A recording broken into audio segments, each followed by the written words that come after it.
ಎಲ್ರಿಗೂ ನಮಸ್ಕಾರ. Welcome back to Sharasudhana kitchen. ಇವತ್ತಿನ ರೆಸಿಪಿ ಅವಲಕ್ಕಿ ಉಪ್ಪಿಟ್ಟು ಹೇಗೆ ಮಾಡ್ಕೊಳ್ಳೋದು ನೋಡೋಣ ಬನ್ನಿ. ಮೊದಲಿಗೆ ನಾನು ಒಂದು ಬೌಲ್ಗೆ 1 ಕಪ್ ಅಷ್ಟು ಅವಲಕ್ಕಿನ ಸೇರಿಸ್ಕೊಂಡಿದ್ದೀನಿ. ಇದಕ್ಕೆ ನೀರು ಸೇರಿಸಿ 2 ರಿಂದ 3 ಸಲ ಚೆನ್ನಾಗಿ ವಾಶ್ ಮಾಡ್ಕೊಳ್ಳೋಣ. ವಾಶ್ ಮಾಡ್ಕೊಂಡಿದ್ದಾದಮೇಲೆ ಅವಲಕ್ಕಿ ಮುಳುಗೋ ಅಷ್ಟು ನೀರನ್ನು ಸೇರಿಸಿ ಒಂದು 10 ನಿಮಿಷ ನೆನೆಸಿಟ್ಕೊಳ್ಳೋಣ. ಇದು ಗಟ್ಟಿ ಅವಲಕ್ಕಿ ಆಗಿರೋದ್ರಿಂದ ನೆನೆಸಿಟ್ಕೊಳ್ಬೇಕಾಗತ್ತೆ. ಈಗ 10 ನಿಮಿಷ ಆಗಿದೆ, ನೀವು ನೋಡ್ತಾ ಇರ್ಬೋದು ಅವಲಕ್ಕಿ ಕೂಡ ಚೆನ್ನಾಗಿ ನೆಂದಿದೆ. ನೀರು ಹಾಗೆ ಅವಲಕ್ಕಿನ ಸಪ್ರೇಟ್ ಮಾಡ್ಕೊಳ್ಳೋಣ.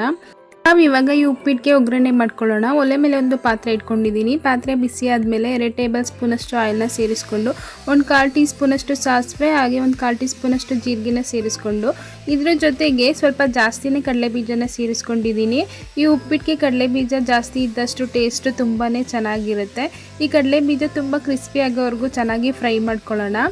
ಕಡಲೆ ಬೀಜ ಫ್ರೈ ಆಗಿದ್ದಾದಮೇಲೆ ನಾನು ಇದಕ್ಕೆ 2 ಹಸಿಮೆಣಸಿನ್ಕಾಯಿನ ಸಣ್ಣದಾಗಿ ಹೆಚ್ಚಿ ಸೇರಿಸ್ಕೊಂಡಿದ್ದೀನಿ.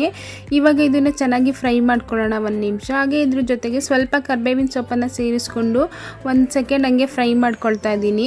ಇವಾಗ ಇದ್ರ ಜೊತೆಗೆ 1 ಮೀಡಿಯಮ್ ಸೈಜ್ ಈರುಳ್ಳಿನ ಸಣ್ಣದಾಗಿ ಹೆಚ್ಚಿ ಸೇರಿಸ್ಕೊಂಡಿದ್ದೀನಿ.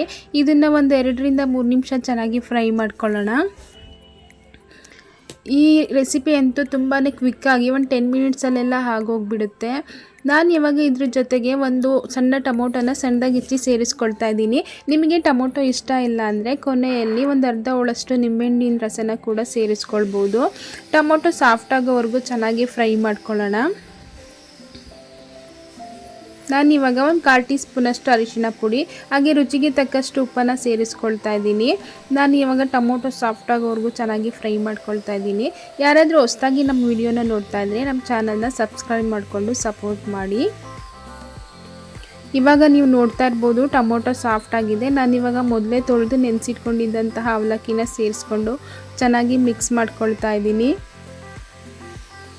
ಕೊನೆಯಲ್ಲಿ ಸ್ವಲ್ಪ ಕೊತ್ತಂಬರಿ ಸೊಪ್ಪು ಹಾಗೆ ಸ್ವಲ್ಪ ಫ್ರೆಶ್ ಆಗಿ ತುರಿದಿರುವಂತಹ ತೆಂಗಿನಕಾಯಿನ ಸೇರಿಸ್ಕೊಂಡು ಮಿಕ್ಸ್ ಮಾಡಿಕೊಂಡ್ರೆ ಈ ರೆಸಿಪಿ ಬೇಗನೆ ರೆಡಿ ಆಗುತ್ತೆ.